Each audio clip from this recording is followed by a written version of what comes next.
Welcome to Food Shrinks. Hey everyone. So we don't normally do it like this for the podcast. If you want to hear about the emails that we get, the questions that we get, typically this is over on YouTube only. But we thought that this email was so important that I wanted to read it to you, and we're going to respond today for this episode. So this came in just after the first of the new year. And it says in the December 31st podcast, I appreciate the honest talk about programs and the way in which they sell and upsell us to get us to buy their services, especially in January every year. Would you please define the word you use in the podcast? Vultures. Do you mean only online programs, diets, counseling, coaching, inpatient programs, doctors, meds, food delivery services, or would you include books? What about the free podcasts and summits? I think of vultures as birds, which eat the dead animals on the road, like roadkill. Why is this the image for the metaphor? What do you think? Well, it rhymes very well. Yeah. We love alliteration. I'm not sure. I think I invented it, maybe, but this is Molly C over here. But like, I don't know. So in my working definition of vulture is not that they prey on dead, they prey on weak, right? They prey on vulnerable, weak, kind of easy to abuse, I guess. Maybe there's a less intense word than that. And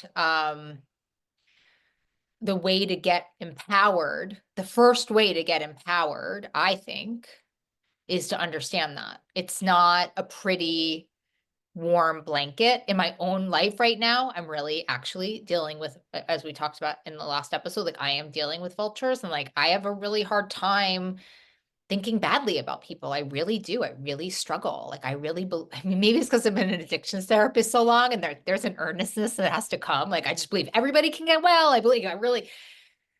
But I think to walk into things a little skeptical is far more spiritual than we give it credit for. And to understand, like, I don't even know if these vultures know they're vultures. Like, I'm not their therapist. Like, I don't know what they're thinking. Like, I don't know that each one of these people is like, I'm going to take advantage of these people who are in a diet cycle. Like, I don't know if and by the way, in that way, it makes us more vulnerable because maybe these are like good people who are like haven't done their own work and like don't quite understand what who knows, right? Yeah. And I think it's like what you said there was key. It's anything that like activates our insecurities. And when it comes to, food and the relationship with food, it's talking about anyone that's kind of going to idealize thinness. It's going to be anyone that's going to equate health with appearance, or anyone that's like promoting weight loss as the way to develop self-worth or happiness. So that's what I think of in terms of diet culture vultures, is anyone that triggers my insecurities about how I find happiness, about my relationship with my body, and and tells me that they can fix it. Wait, can I add to the list? I want to see, actually, no. Can I ask a question to see if we can add this to the list too? Yes. Because, we're food addiction therapists, the three of us. I think there's this thing in the food addiction world where there's a real like fear mongering too. Like you're a heroin addict with food and you need to stop this completely. And if you don't, you're never going to get well. Like, I don't know how we would define that, but I would define that as a vulture for lots of reasons. One, that like in my experience in the, I don't know, 30 years I've been doing this, like the whole point is to like lean into the imperfection and learn from, like, it's a much gentler process over in our, like the food drinks world. But like, to me, that's actually, I don't know if I think it's worse than the thinness thing, but I think it really speaks to someone's insecurity, that piece you're saying. No, you're right. It's saying this is good and this is bad. And that is what creates guilt and shame within us. There you go. That's what I was thinking. Right. Yeah. Those people. And it's also, can we just talk about science for a second? Yeah, please. I know. It's like your love. It's like food drinks love. And oddly, Molly C is talking about it because I'm always asking. But here's what I know, because from Breaking Up with Sugar, there's this one piece of thing that's so important, which is the through line of all successful things, addictions, eating disorders, whatever, is self-determination. So this is what the real problem is. And self-determination, meaning you determine for yourself what is right. It allows you to have the ownership. It's the why. There's so much research around it. Everything. So I don't know. I just want to like add that into the conversation. What do we mean by vultures? Well, I think to the nine self be true, we have to start, maybe we start from a vantage point of, well, this is how this person is making me feel. One more question. Because I know in my own current vulture situation, not a diet culture vulture, a marketing vulture. This person sort of made me feel like she was going to save my whole life. And I'm sure that happens in diet, like she was going to fix everything. She was making me like enormous promises. And I was so dysregulated, I guess, that I like kind of didn't like ask any more questions. What do you guys think of that? Well, also, what insecurity of yours did she prey on? My desire to get my message out to many. Right. I think that's the other thing, right? Am I gonna cry again this week? Well, I You might can too. You never know. I okay, might join you. Okay. I think that's like a really important distinction. And maybe that's something that rubs us wrong because we do come from like an actual therapy world where we are not telling people that what their problem is and that we have a solution for it, right? Like that gross marketing tactic that people do. But that we come from the background of like we are helpers and people come to us, right? Like it's warm calls or whatever you want to call them. And so I think that when we experience this, like all of a sudden somebody's telling us like, oh, you have this issue and I can guarantee I can fix it, that is where we can get ourselves into trouble because they see me, like they named those things. They are talking exactly about me and they're saying they know exactly how to fix it. Where I think like as a therapist, I have never cold called somebody, put an ad out there, whatever. They've always talked to me. And when I've done my consultations, even today as a recovery coach, a food addiction recovery coach, I don't ever promise somebody that I can change it or fix it or whatever. All I can do is offer what I can do, which is I don't promise that but I do say I think I can help with this.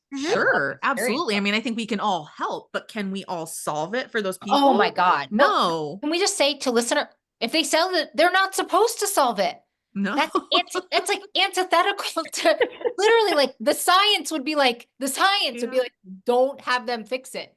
right. Because if they do, you won't stick to it. Ask Anyway, Taylor Swift. You got to own your own music, kids. Yeah, I think it's really important too that, when we listen to those actual messages, because this email, this email had asked like, is it also doctors? Is it also meds? Is it also these free things? And I don't know, like, I think we really have to pay attention to the message. Like, are they trying to say like its own, like, we've got the answer, like isolating you almost from like other options, free options, like the summits, like 12 steps, like, spiritual guidance or whatever it might be? Are they trying to control you in some sort of way? How are you going to pay for this? Are you willing to sell a car? Are you willing to sell your firstborn? Like, how are you going to pay for this? I think there are like things that definitely make interactions more vulture-like than helpful or than healthy. I don't know. Think there's this like how I want to try to say this to the listener and try to be really helpful because I mean, vultures are also like what you make of them. It's the space that you're walking into the situation with, right? Like I've gotten so much mail about breaking up with sugar, like my book, like screaming at me that like it didn't help them. And I'm like, oh, yeah, it's a book. Like it can only do so much. Like, I don't know what to tell you, right? Like, and I think there's this like, what do we call it? Like that there's like this inherent, and I use this just as like a very like definitional, like very victimhood. Like, when you've been hurt and hurt and hurt and hurt and hurt, you're going to walk into the situation like a victim. And so if you're going into a situation with a doctor, with a summit, with me, with one of us, like, you need to fix me. I don't believe you can help. Like, I don't know that it's going to work out well. No. And I also wonder too, because you mentioned before that dysregulated nervous system, going into that, you will be more vulnerable. And like if you think back even to your marketing situation, do you think you were in some level of dysregulation? Like, did that play a role in allowing you to maybe make space for her when it wasn't potentially a good fit? I think I've done a lot of work on this. I think maybe 4 or 5 months in, there were moments that, and this is my own history and relationships too, that I was starting to turn red lights yellow. Like Mm. Yeah. I just It's start so like, important though, yeah, right? I think Notice. that's right. And so maybe not in the beginning, but in the middle towards the end, I was just saying is appeasement. I wrote a whole letter on it this Mhm. week. Like Mm. I just was saying yes when I meant no. I was not asking questions. I was not like honoring myself. I wasn't saying like absolutely not. I need this deliverable. I was like, yeah, I'm sure she'll figure it out. And like Mm. again, like I think I come from this, I have a very I move into delusion very easily to just think like everybody is good. And Mhm. I'm telling you, it's very hard for Yeah. me to work through. It really, I mean, I'm Mhm. really doing a ton. This is what you all know about me. I hit a roadblock, there is going to be a deep spiritual experience I'm going to have from it. So Mhm. I'm in the middle of it. Let me tell you something. Mhm. I'm in the middle of it, but I do think I think I gave away my power. And I'm going to Mm, promise it's never going to happen again. Just never Yeah. that is now and not that's now and that's the best thing that ever happened to me. It's my New Year's resolution. It's just I to stay think away from appeasement. what you just said though was like a really important distinction for me as far as like when you said like this belief that like everybody is good. And I think like for me, I think where I'm probably like over skeptical. I So know. I like think we're like a right, like Venn I go the diagram of exact Molly. opposite. So it's not that I don't believe that people are good because I look for good in every single person, but I also like live from this belief of like everybody has really good reasons for the things that they do. And those don't necessarily include me or have anything to do with me. Say So more, say well, more. yeah, so like you were almost like how you set this up at the beginning where you said, like maybe they don't even know they're doing it. Right. So mhm, they're coming from their own fear or their own need or whatever it might be. And so while where I can sort of get sucked in is that I always look for something I can like about anybody. And this is what helped me when I worked in corrections because I did work with people who took other people's lives. I did work, right? Like I had people who had these histories that you don't normally run into. And so like this is the skill that I honed and I have that. I can do that.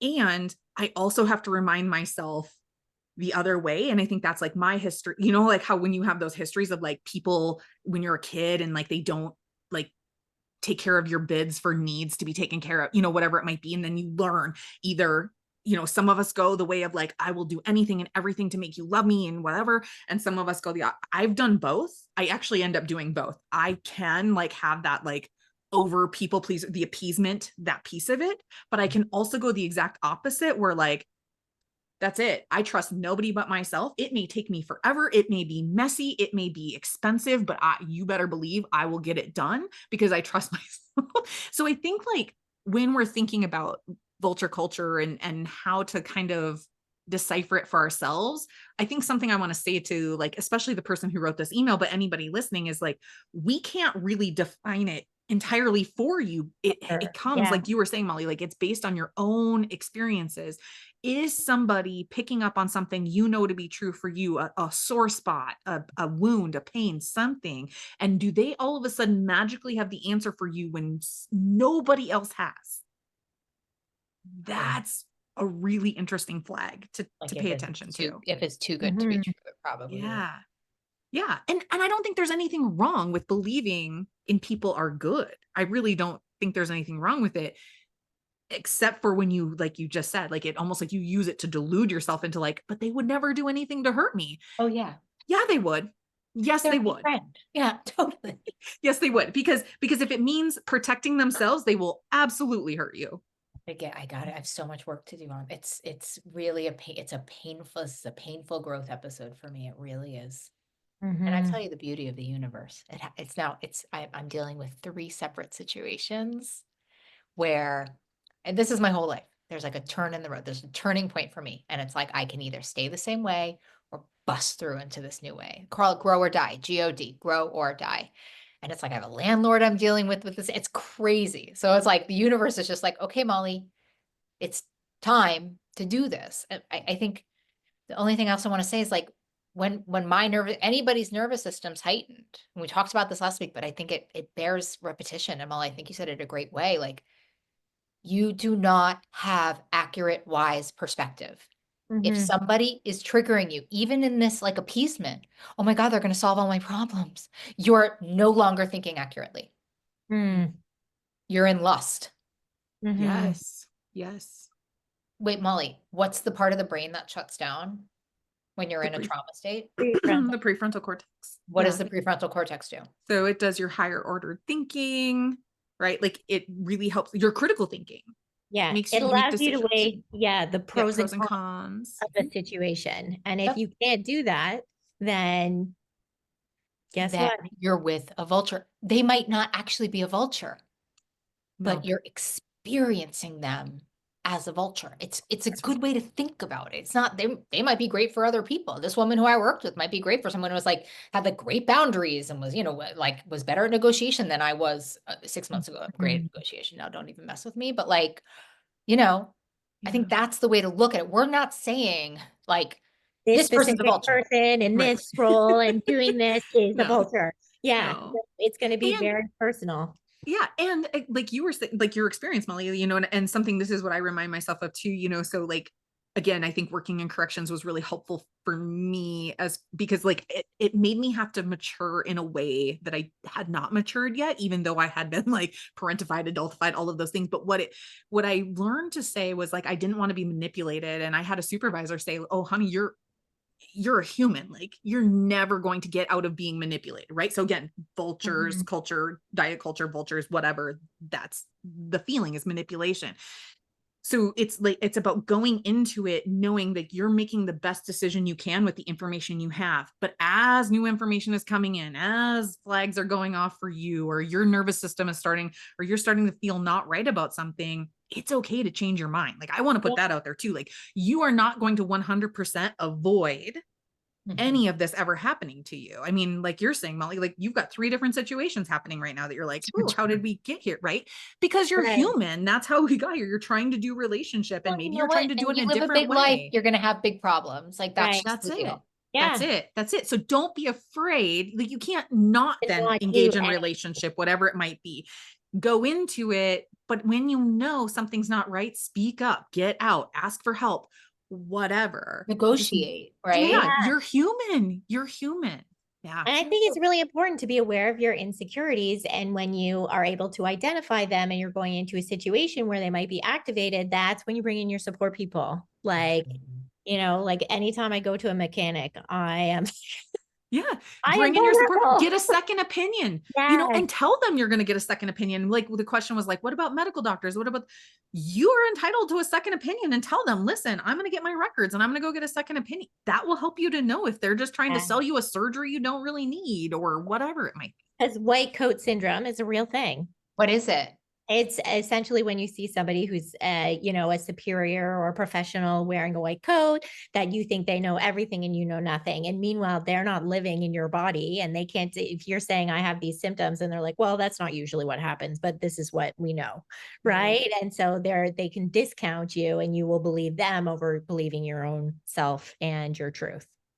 I love that idea of like, you know, how do I want to feel? I mean, I think the other thing with the food and weight stuff, like the food shrinks of it, like when somebody sells you weight loss in a body, I mean, and you're struggling in your body, right? You're in a body that you know is not the size you want it to be, whatever. I just have to think your brain stops working. And that's because I know, like, at least in my programs, it's like, I'm like, we don't talk about weight, you know, focus on the weight, lose the recovery, focus. And people hate me for it. And I'm sure leave me for it to places where they can post their weight every day. Right. And like, and that kind of, you know, and maybe that's for some people, I'm not judging it, but I think if for me and my experience, and I think you guys agree, like, I don't know, I have to learn this in relationships too. It's like people that trigger me to be like obsessed and in love with them aren't my people, because that's my nervous system, and people who make me feel like calm and happy and easy. Like Yeah. that's who I have to be in relationships with, romantic and otherwise. Like people who get me too revved up are just like not my people because I Yeah. can't get straight with them. Safety is sexy, although I used to Girl, think it was so boring. did you say that on the podcast? It's so boring. Say Wait a minute, wait a minute. sexy. Now we have to go back to, okay, folks, we're going to have a little education right now where, here's the thing. Addiction is fast and flashy. It's like a Lamborghini. It's like a Porsche. It's like a Maserati. Recovery is the Jeep 4x4, going slow, bouncing up the mountain hill, getting from point A to I point feel B like in it's old like a Buick jalopy. LeSabre. Yeah, like because I think a Jeep's like, very sexy. Jeep can be so sexy. Okay, I'm thinking like an it's old one. Like the- it's slow. Okay, fine, whatever. It's not a sexy thing. It's not a sexy thing. And like an ugly that's Saturn, you know? Yes, there you go. There you yes. go. But the sexiness of it comes from the consistency, the It commitment. never breaks down. Yeah. You go to a mechanic, everybody's got the parts. Or even And if it it does may break, take I was you gonna say, even time if it to does break learn down, it's this. cheaper. to But take like it's care something of. to really think about. It's like, I don't know, like I just think that's kind of the way, right? Like we know recovery takes like work. And the other thing we have to say over and over, like what works one year may work something different. You may need something different the year after, right? I mean, Yeah. that's just what's true. Yeah. That doesn't make you good or bad. Outgrowing a program doesn't make you good or bad. Outgrowing someone like me or Molly or Clarissa, like I had someone say, hey, just need someone new. I'm like, good for you. Go for it. Yes. Yeah. I'm so curious how it goes. That's great. I love that. So I just want to also, let's close with it. Like, so there were 3 mantras we left last week that I think really bode to be shared this week when we're thinking, is this person a vulture? Now, safety is sexy is so great. So we have 4. Yeah. So here are the 4 mantras we leave you with today. Safety is sexy. Urgency is not an emergency. Someone's telling you quick and fast. It's neither quick nor fast. Connect with your own inner wisdom. And if someone tells you that there is only one way, run away. And we always want to hear from you. We really do. We're so obsessed with you. And so if you want to email us your questions, your thoughts, your comments, everything in between, you can email us at asktheshrinks@foodshrinks.com. Also, guys, we know you love us and we love you, but can you share the wealth? Share this, like this, subscribe to this, get on our YouTube channel, subscribe there too, because, helps motivate us and helps other people. So until next week, we love you. Thanks for listening to Food Shrinks. Quick reminder, this podcast isn't a substitute for professional medical advice. Always consult your healthcare provider for guidance suited to your needs. If you enjoyed this episode, please like, share, and subscribe to help us reach others on the recovery journey. Take care, and remember, freedom with food is possible. See you next time.